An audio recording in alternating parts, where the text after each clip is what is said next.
Hello everyone, welcome back to my channel. I'm Andrea. It's nice to have you guys here. Today I'm going to do something a little different. I'm going to do a story time. I've never done a story time on my channel.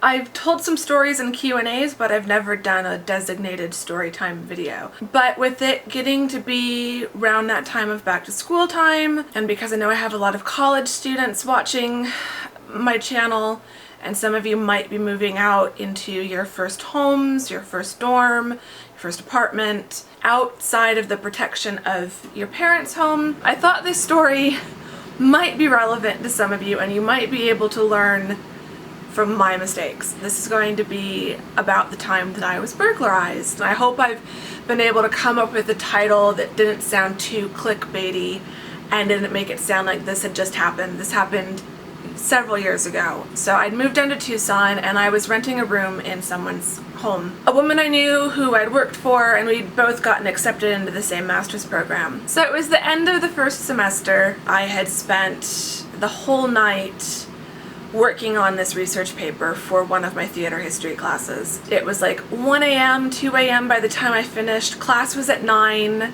My first class, not the one the paper was due in, but my first class of the day was at 9, so I thought, I'm gonna go to sleep. I'll go to my 9 a.m. class in the morning. I'll come back, because I had like a 2 or 3 hour break. I'll come back and print off my paper then, and then go back at 4, I think it was like at 4 for the afternoon class that the paper was due in. The next morning, my housemate and I were both getting ready, because we were in the same program, so we kind of had the same schedule for the most part. So we were both getting ready to go to class. She left about 10 minutes before I did, and then I was ready, and then I left. I think she thought that I was only just behind her because she'd left the garage door up after she left. So I pulled out my car from the garage, put the garage door down, and off I went. Go to campus, go through my first class, drive back home.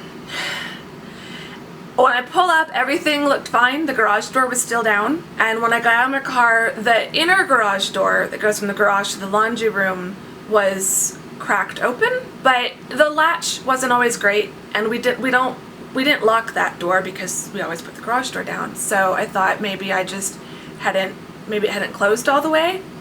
So I'm still totally oblivious. I walk in. The way the house was, when you come in through the laundry room, if you went right, that opened up into the living area and then the master bedroom, and if you went left, it was the office, my bathroom, and then my bedroom. And the first thing I noticed was that my bathroom door was open, and I always kept it shut because there were 3 dogs and 2 cats that lived in the house that were owned by my housemate, and I just didn't want them getting into my bathroom. So that door was open, and I thought, well, that's weird. And in my head, like, your brain processes things in the weirdest way. I'm thinking, did one of the dogs figure out how to open the door? And then I came further around and I saw that my bedroom door was open, and I immediately knew something was wrong because I always shut my door, and I knew I had shut my door. And I walked into my room, and it's kind of like that game where you've got 2 pictures and you have to spot the differences.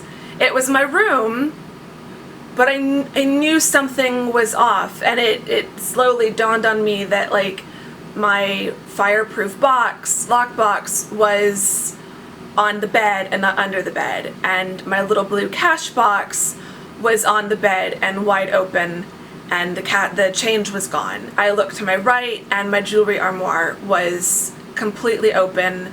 Drawers had been pulled out, the lid was open, and, like, all my jewelry was gone. And at that point, I started sobbing, just hysterical, hyperventilating, crying. I immediately went to look for my grandmother's amethyst necklace that had been given to me. She passed away, and my aunt had picked out different jewelry pieces to be given to my sister, myself, my mom, and then herself, so kind of the women in the family. And so I immediately went to look for the little pink pouch where that necklace was. My grandfather had given it to my grandmother, I think, when he came back from the Vietnam War. And my mom had saved it for me until I was 18 years old, and it was On my 18th birthday, I came downstairs and there was a box, and my mom had signed it from my grandmother. So needless to say, that was incredibly upsetting. Amethyst was my birthstone, or is my birthstone, so my aunt thought that that would be a good fit for me. And it was something that, you know, once a year I'd go into my mom's jewelry box and kind of try it on. So I remember distinctly just screaming, actually screaming and yelling at the burglars. At this point, they could have still been in the house and I wouldn't have known because I was so focused, and I just remember screaming like, why?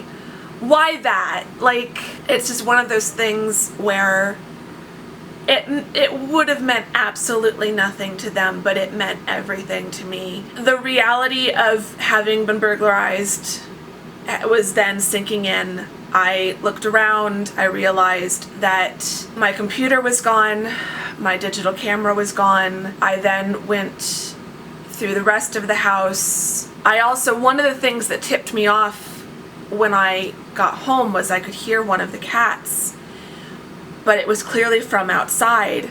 So I kind of, after I realized that my stuff was gone, you know, I kind of snapped into crisis mode, I guess, and went through the rest of the house, went outside, got the cat, counted the dogs. The other cat was missing. I couldn't find her. At this point, I knew we'd definitely been burglarized. They weren't in the house anymore, thank goodness. And I needed to call help.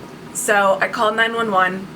It was the first time I'd ever had to call 911. And I kind of went out to the driveway, I think, and because I had gotten the cat, but I didn't do a deep search of the house, so they could have still been, I think I was thinking they could still be hiding in a bedroom, and I'm not even going to go look, and I'm just going to go outside and call 911. So I called 911.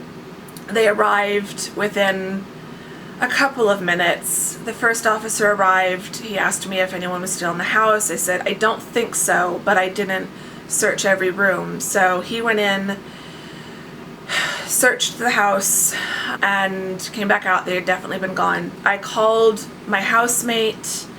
I knew, I don't think I could even get through her phone, but I knew she had a meeting. So I called the professor, which was a totally weird circumstance because I'm like, hi, Dr. So-and-so, it's Andrea, is my housemate there?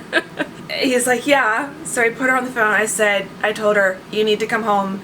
We've been burglarized. The one cat was outside. I've got him. I can't find the other cat. The dogs are all fine. But you need to come home. The police are here right now. So it was about a 30-minute drive. By the time she'd get to her car and then get back up, it was about a 30-minute drive.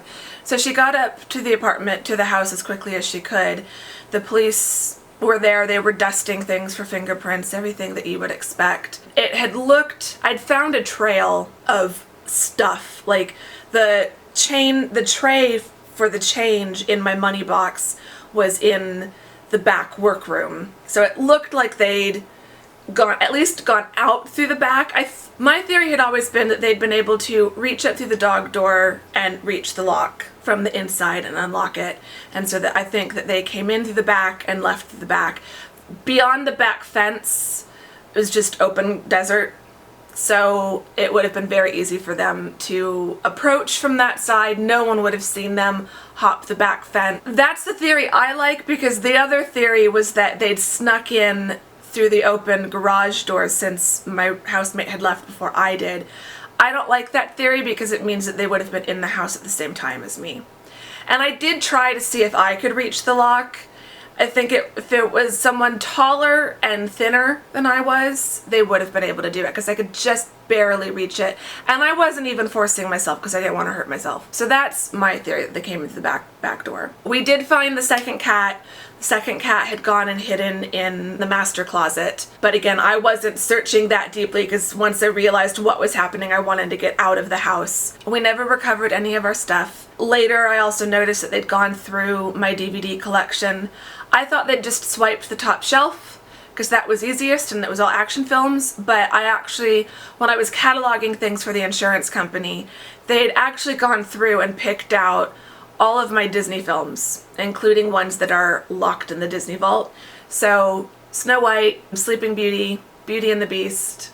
They'd also taken like Ella Enchanted and The Princess Diaries. My 20th anniversary limited edition collector's edition of E.T. So that was really frustrating. They clearly had gone through and picked out things they knew they could sell on eBay. This was almost Thanksgiving time. It was headed into the holidays. I think a lot of what was stolen ended up either being given as gifts or sold online, probably for drug money. It was really, really frustrating. So lessons learned from this, and kind of the point of this story time, those of you who are moving out. Number one, make sure you lock up everything really well and use extra security precautions if needed. Looking back, I think we weren't always as careful. Sometimes that back door didn't even get locked. There was a storage shed in the backyard. I knew the day before she had been in and out. My housemate had been in and out a number of times, so it's possible that that back door wasn't even locked. So be careful of those things. If you can afford a security system, even if you get one of the ones that's not monitored but just makes a heck of a lot of noise if it gets triggered, can be enough of a deterrent. And then when it comes to protection, so the two biggest lessons learned in terms of protecting your investments and your personal items. This was the time that I learned the importance of backing up data, because nothing on my laptop was backed up, including the 13-page research paper that I'd been up till almost 2 a.m. the night before finishing. So I had to rewrite that paper from scratch. Thank God they didn't steal the library books. And all my library books still had all my flags and markers in them. But yeah, this was before we really carried around thumb drives, and some people did, but it wasn't common practice. This was well before things like Dropbox and Google Drive. And I had a friend ask, didn't I even email it to myself? And I definitely started emailing things to myself, but it wasn't, backup culture wasn't really a thing yet. It was something that only really geeky people kind of thought to do, and I wasn't that tech savvy, so I didn't think to do it. So that was lesson number one, was back up your stuff, back it up frequently, and back it up not only on an external drive, but also back it up online somewhere. There are so many pictures that I just lost that are gone because they were only on that computer. There were so many school files that were just gone. Pretty much anything from that semester was gone. And that was really, really devastating at the time, because there were some really important and sentimental pictures that I just didn't have anymore. And then the second biggest lesson was having good renters or property insurance. When you move into an apartment, most apartments will require you to have renters or property insurance of some kind, and they usually have certain limits that they want you to have, because they want you to know that if anything happens, you're covered and you're not going to come after them or something. They don't want to be responsible. But if you're moving in with a roommate, that's where things get a little bit more unclear. So it's really in your best interest to have your own renters and or personal property insurance. I was lucky that for some reason I was still covered as a dependent of my parents living away from home. So it was their homeowner's insurance that covered me. I got really lucky with that. But that led into the third lesson, and that was to make sure that you have additional coverage for certain categories if you need them. So often you will need, there'll be a certain amount that they will cover for personal electronics, like cameras or laptops. But if you have a lot of those things, or if you have multiple cameras, you might need to get an additional policy added on, or increase the amount that will be covered. I think my tech was covered, but the one thing that wasn't covered was, or it covered in its entirety, was the jewelry. The jewelry coverage was only up to a certain amount. It was only covered up to $1,500, The necklace that was my grandmother's was a really good sized amethyst set in platinum on a platinum chain. That necklace alone was worth probably about $1,000 to $1,500. So when you added in the Swarovski crystal jewelry that I'd been collecting over the previous few years and all of the costume jewelry, I lost out. I lost out big time on the jewelry. I think when I itemized the jewelry, what I could remember, my collection was valued probably almost to $3,000, and so I only got half of what I'd lost. That just added insult to injury. Not only did I lose some of my favorite pieces that I would not be able to ever replace, but I also wasn't even going to be fairly compensated for all of them. So when I got my new insurance policies, and still now to this day, I have an additional policy for my jewelry. So with my company, I can tell them roughly how much I think my current collection is worth, and then they just recalculate that and adjust the premium.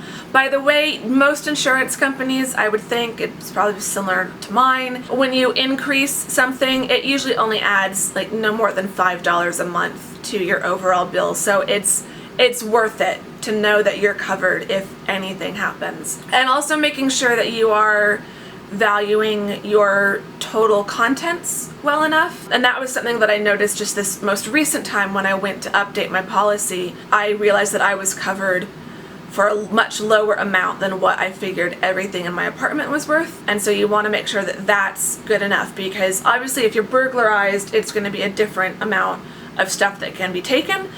But if your apartment burns down and you have to replace everything, you want to make sure that the total value is good enough so that you can replace everything. So the importance of property insurance, it's really, really important. So that is my story and the biggest lessons that I learned from it.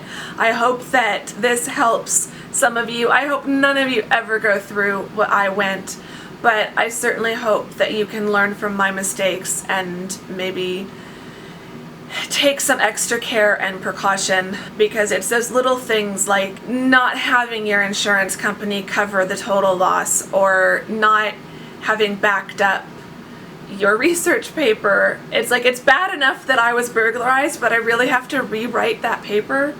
Really? Thank God my professor was great about it. He gave me an extension and he was very, very kind, but still, it's like, that was the last thing I wanted to do after all of that. So yeah. If you liked this story, or if you like just story time in general, please give the video a thumbs up. Say hi in the comments if you've learned any of these lessons yourself the hard way. I'd love to hear that I'm not the only one. Or just say hi in the comments, because I love chatting to you guys. And I will see you all in the next video. Thank you very much for watching. Bye-bye.